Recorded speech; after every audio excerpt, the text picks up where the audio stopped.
Ladies and gentlemen, welcome back to Planet Tyro. I'm your host, Donald Wonder. You know what, man? When it comes to reviewing and talking about anime, there was so many anime shows that we never got to speak about when we did the anime podcast.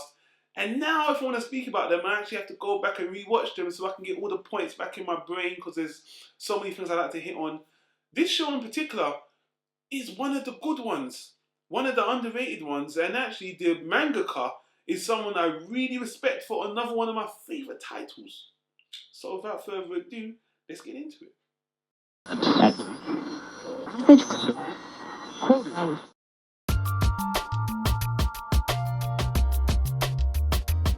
Tyro Media.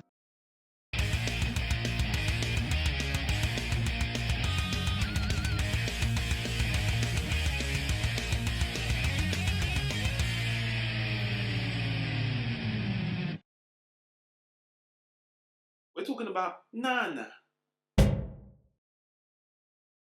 Nana is a 2006 animated series that ran for 47 episodes, somewhere around there. A weird number, isn't it? And it's a shoujo josei? I'll say it's more of a josei, and Wikipedia says it's a josei as well. The story focuses on two girls, both named Nana, and the story is about how these two girls meet, how they became best friends, and it's about the perspective of their lives. Now, I don't know if I've told you guys this. You guys must know by now. I'm a big fan of josei. The thing I like about josei stories is, although they're targeted towards women, they're usually grounded in reality. They usually deal with relationships, and they usually handle them sensibly. Unlike shoujo, which is usually over-dramatized and fantasy-like, most josei shows I like are really just down to earth and sensible. And, seinen is always serious, but it's mixed with a genre. Every time I think of this show, I feel like it sits between two other shows that deal with a common theme. That would be Beck and Paradise Kiss. Ironically, this is the same author, Ai Yozawa, who did Paradise Kiss anyway, and you can tell that from the characterization, the way she wrote the story, and I really appreciate that. And I'll throw Beck in there because of the musical aspect. I really do feel like this is a culmination of those two shows. For the record, Paradise Kiss is one of my all-time favourite anime dramas, and Beck is just a show I really, really enjoy. I think it's really well done. This show comes with a few caveats, I'll tell you that right now. This show has pissed off a lot of people because it never finished. The mangaka has delayed, the manga's on hiatus. The anime story doesn't finish the story. But I'll tell you, the 47 episodes I saw was enough. There's a particular element that doesn't really finish. I'll elaborate on that in a moment, but let's do this systematically. Let's start with the animation. The animation is done by Madhouse, arguably the best animation studio in the business, and it looks really gorgeous. It really looks great. The character designs are very stringy. It reminds me of Paradise Kiss again, same author anyway, same the character designs. The scenery, the shots, it's a beautiful, gorgeous looking anime. A lot of the scenes where they're at concerts is great.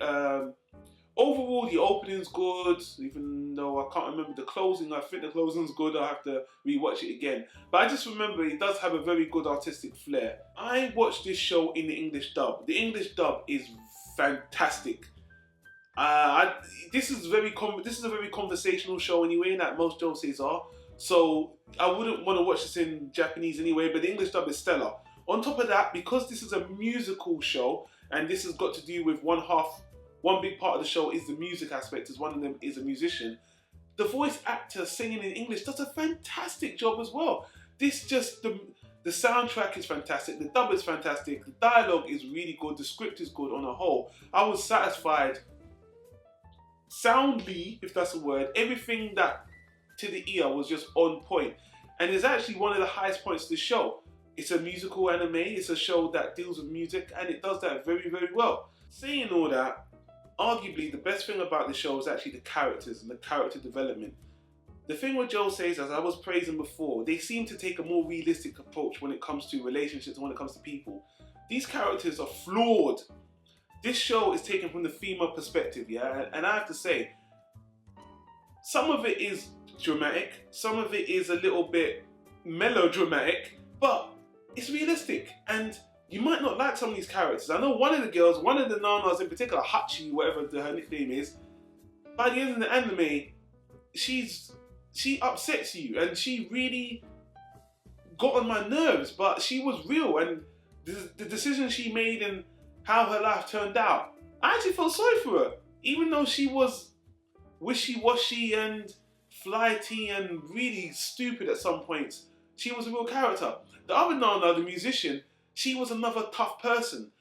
She had a hard life and she's a very weird person, but I like these two people. These two, your main leads, are very likable because of their realism, and I really connected with them and I enjoyed watching them, even though they're women and there are male characters in the show. I don't know what you would call them. Pretty boys, I guess. Everyone's pretty in this show, but even the male characters are really cool. This guy was a really cool character. And some other, you know what? I just like the cast on the whole. I'm not going to go into deep, break everything down. The cast are just so realistic, and the characters' motivations, the things they do, the way they talk, it's just 100% real. And you know, it reminded me of Paradise Kiss, a show that was written by the same mangaka again, but this show's a bit longer. Now, let's get to the story where the music, the animation, everything comes together. Like I said, the manga doesn't end the story, so the anime doesn't end the story. And when I got to the end of this anime, I was kind of pissed off because near the end of the anime, right at the end of the anime, they do a time jump, and it ends in a place where it gives you more questions than answers, especially one of the characters disappearing.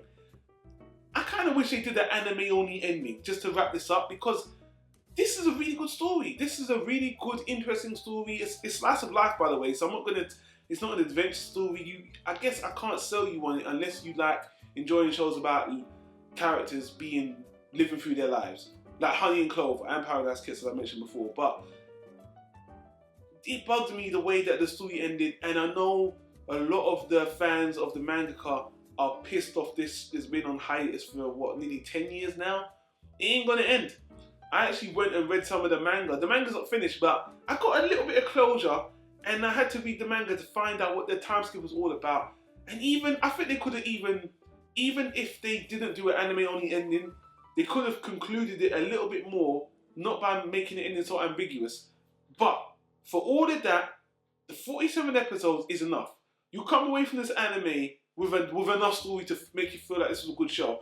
It's really high rated across the board, but it's still underrated.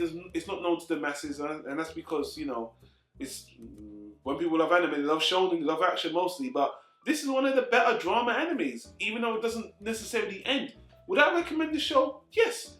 If you like drama, if you like realism, if you like good stories, and you want to see again animation that depicts real life, watch Nana. It does give you some insight into the Japanese music scene. I think it's kind of hard for me to say that since I have known nothing about the Japanese music scene, but it did feel authentic when you see other shows about bands and what they go through. Everything in the show seems to be depicted genuinely and with heart, and I enjoyed the way everything came together. The ending, not ending, doesn't bother me that much, and I'm gonna rate this show a solid B. I recommend Nana. You know, the last arc with that other Nana character, it was melodramatic and heartbreaking. It would take the fuck out of you for sure, but it was still good. And you know, I'm not a man, but if I was a girl, I might have shed some tears over that emotional shit. But that's life, man. And at the end of this show, I felt to myself, hey, that's life. But I will say, I'm going to turn around and say something very harsh. I feel like Paradise Kiss did what this show was meant to do on a whole in 13 episodes more conclusively and more better. And I love Paradise Kiss, if you guys don't know, one of my all-time favourites. I'm not even going to review that. That's in my Hall of Fame. So, but I still think Nana's worth watching. It's longer, it's got more meat to it. I just wish it was over, which is a damn shame. But people, if you watch Nana, tell me what you think of it. Leave a comment down below. And you know, guys, I appreciate you watching the video. Hit that like button if you liked the video, or if you disliked it. People, that's all your opinion, and I respect it. So, people, don't forget to subscribe to the channel so you can get videos straight to your YouTube feed. You don't have to keep coming back. It helps a lot. Spread the word on the channel if you like the reviews. And I do apologise. I know I don't do as much anime as I used to, but I keep telling you guys, I'm trying to flavour up the channel, mix it up. But there will be a newer anime review coming very soon. Very soon. As soon as you guys know what it is already. You guys know. I'm putting it on the screen. But until the next one, people, that's it for now. Take care now. Peace.